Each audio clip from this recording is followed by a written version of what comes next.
we're going to start off with the Russians.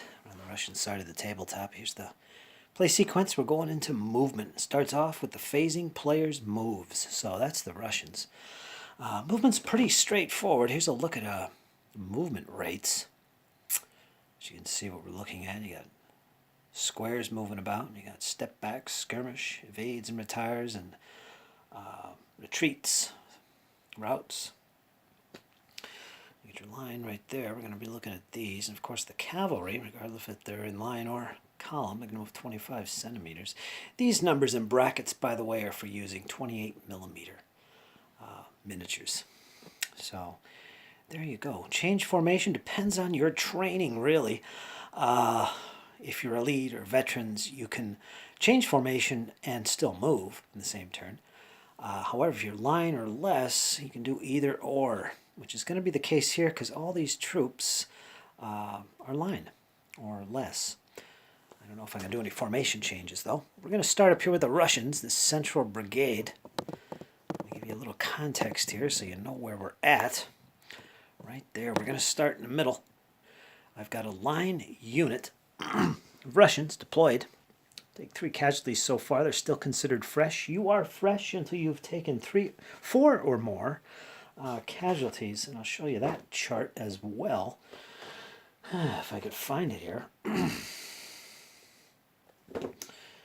It tells you, based on how many casualties you've taken, where you set.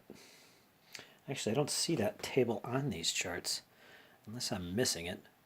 But yeah, I know it's a chart in the book. But anyway, we got this line battalion. They're basically, I want them to stay in place because if they move at all, they're going to be penalized on their shooting. So they're going to remain in place, hold the position. They're going to hope to do some fire on these skirmishers and perhaps wipe them out. You can't have less than 2 bases of skirmishers in a unit. If you have less than 2, you're removed from the tabletop. You are dispersed, so I hope to take out one of these bases. Every 3 casualties on a skirmish unit reduces the unit by a base. Right now they have 1 casualty. So we're going to hold off and open up. This unit's going to move forward, and it's going to wheel as far as it can to kind of cover this flank. And of course back here, you can't see it out of frame, is a column of more Russian infantry, which are going to move up in this direction here. So let's do that. Let's start off with this unit right here. They move a maximum of 15 in their attack column. Let me measure that. 15 comes to about all the way up to here. So I don't want to go that far. So we're going to move 9 up to this position here. Right there. And then we're going to wheel. This is 1 base width each. So up to here I can measure my wheel. You'll see what I mean in a second. Alright, there's the column. Put that on there. And they have 6 centimeters, I believe. 6 centimeters for this wheel. Let me measure 6 centimeters, which is right there. So this unit can move up to this position with a wheel. Actually, these are 40 centimeters. Oh, I measured that wrong. These bases are 40 wide. If they get my other stick, which I don't have handy. So let me see. I'm going to have to fudge this right to there. So right there we're going to measure to. Got 6 centimeters. This wheel can go, which is right to there. So that's as far as the wheel will go. These guys follow in behind. So their move is done. They move 15 centimeters. I'm going to try and cover this flank. These French can move at least 10. They're going to come up to about this position. They'll probably be in range to blast me. They might have to shoot at these guys, but they can divide their fire if they want and shoot at the column as well. Also, I got a column in the back again, out of frame, but I'm going to move him forward. I'm using the wrong measuring thing again. 15, which will take me to about here, which brings him just in frame. So there you go. There's the 3rd Battalion of this brigade. This unit is not moving. The artillery is not going to move either. Now, let's see what we can do with these Russian cavalry. All right, let's get into a better position here for you guys. let me see here. This Cossack unit in the back, I think what I want him to do is sidestep and get on the flank up here. Sidestep will take up his entire move, and I believe it's up to, let's see how far away they can move, up to 15 centimeters with a sidestep. Is that focused? There it is. 15 centimeters if they sidestep, which is quite a haul. I don't think I even want to go that far, but I want to get them on the flank. They'll still be supporting as long as I'm within 5 centimeters of the flank. I believe it's 5 centimeters for cavalry. I have to double check that. Well, regardless, there they are. They are supporting still. There'll be a flank support if they're charged. So yeah, that's good where they are. So they did a sidestep. The unit of hussars, I want them to also be in a position to support this Cossack unit, and this Cossack unit in return support them. So I'm going to put them, I'm just going to wheel, basically. That wouldn't be a wheel, would it? That would be a wheel. So we're going to do that. So we're all facing the same direction. We are within the correct distance from each other to support. Yeah, that looks good for now. So we can also move our commanders and officers during the movement phase. In addition, they can also move if they want during the command phase. For now, I'm going to leave them there. You have to be within 30 centimeters to keep a unit in command, which is kind of different than, you know, being steady as opposed to hesitant in the command phase when you're rolling to see if the brigade is steady. Units can also be out of command, and it limits what they can do. And it's all based on the distance from their brigadier, which is 30 centimeters. So they're all within range. So these guys are good. This unit, as well as unformed, they want to form up. I can do that. You simply don't move and simply take away the unformed marker. Now we're good. So I sacrificed any movement to form up that unit. So the cavalry are done. And the artillery are done. I don't want to do anything with them. And that is it for the Russians. We're going to go to the French. So let's shift positions here. All right, there we go. That's a better view. Here we are from the French perspective, at least on the hill area. The cavalry brigade of French, 3 hussars, and 1 dragoon unit. They aren't actually regiments. Basically, each 2 bases is a squadron, so they're 2 squadrons apiece, which I think is too small for the rules. I don't know. I don't think it really matters. In this case, there are 2 squadrons strong, very understrength units. But anyway, and that's the officer right there. So what I want to do with these guys, start off with him. He wants to form up, get rid of this unformed status. This hussar unit wants to get in a supporting position. I believe he's too far away, considering he's on the flank. I believe for cavalry, you have to be within 5 centimeters to support, unless you're a rear support, and you can be up to 10 centimeters. I think it's the same as for infantry. I'll have to double check that, but those distances, that's what's going in my head. And what I want him to do is basically move forward to get on the flank. They can move up to 25 centimeters, and that's good enough for him. So I'm basically setting myself up for a grand melee in the next turn. So yeah, that's what I'd like to do. And I want to move him up as well to get him in a support role of either one of these units. The dragoons I'm going to want to put up here. So anyway, he's going to have to wheel, and then he's going to have to move forward. And I believe I could wheel a second time if I want, if I have the movement. That is something I have to look up. Darn, I don't remember. But you know what? You know what I'm going to do. I'm going to turn him just like that anyway. So there he goes. I'm not sure. I think you can wheel at any time wherever you want during your forward movement. I don't believe there's a restriction where you have to wheel first or at the end. I believe the only time there's a limit on your wheeling is during a charge, where you have to do it at the beginning before you do your straight line move. So I think this is legal. I'll have to double check that. I'm almost positive. And the dragoons, same situation. They move 25 centimeters. I want to put them in a support role on the flank of this unit of hussars.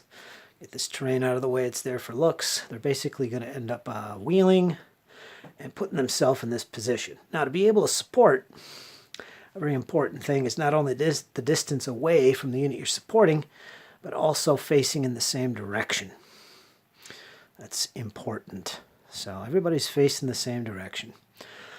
Commander, I'll move. Put him there. He's always got an option as well to join a unit if it charges the next turn. So there, that's what it looks like. So you can see I'm all set up for the next turn to just go at it. So that'll be fun. All right, so now we're going to shift down the line a little bit. Get the lighting over a little. Again, a little perspective here. Going the wrong way. There you go. We are live, folks. We are live. Anyway, the artillery does not want to move because they want to fire. The manhandling, I think they only move like, God, I don't even remember, 5 centimeters? Manhandle is up to 5 centimeters, which is right there, if they do that. And of course, they'll be penalized if they fire. I believe the penalty in firing will be a -2. I'll have to double check that. It's on the charts, but I'm not going to move them. They're in a good range at the moment. I'm going to blast away at those Russians straight ahead, or actually probably some counter battery fire. But the rest of the brigade, the 4 infantry battalions, they want to move up. Now, this unit was retreating before, if you remember. He's now reformed, so he's eligible to move now as well. Basically, we're just moving forward. I can start off with my skirmishers.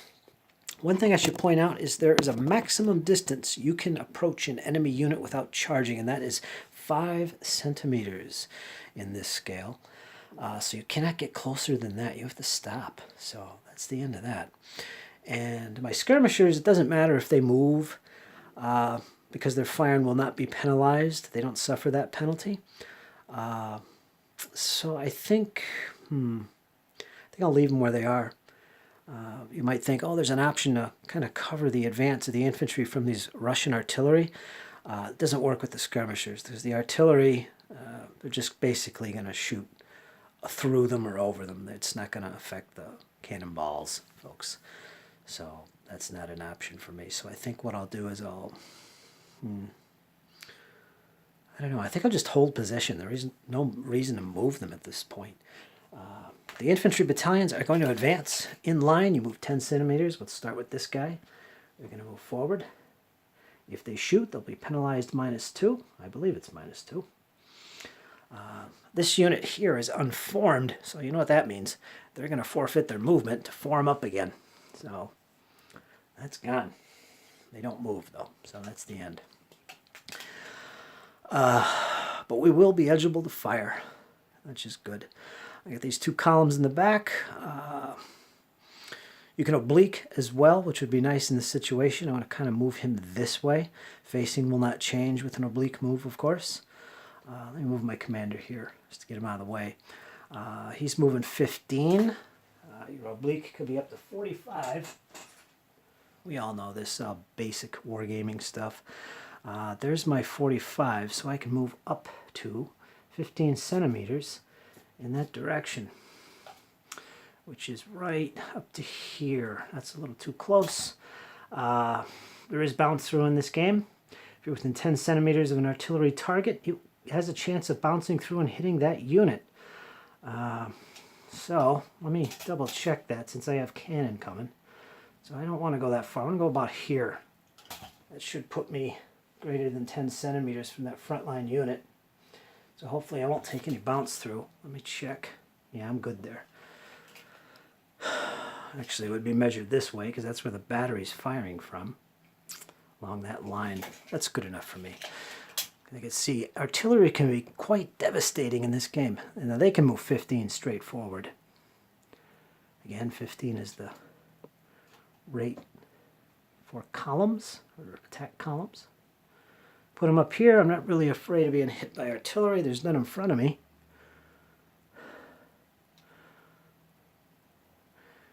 I guess if that line of fire from the artillery targeting him went this way, it would actually hit me with a bounce through. I'm at a little less than 10 centimeters away, but I don't think that's going to happen. I purposely won't shoot at that unit in that direction. So yeah, boom, boom, boom, and he went formed. Now we get to the Saxons. Again, I haven't been paying too much attention to these guys. They're on infantry assault orders. They'll do that until they get into this woods. or close enough to satisfy my needs for the order. So there's no enemy to fight. So they're basically just going to move forward. Got a line formation and a column. I'm going to move forward with the line, 10 centimeters for a line formation. It's kind of bringing them forward close to the enemy, so they might see some action yet in the battle. Now they're in the way of the column, which is no big deal. They can move 15. I do not want to interpenetrate. So what I'm going to do is I'm going to wheel. Now, you know what? I think what we'll do is we'll do a side step.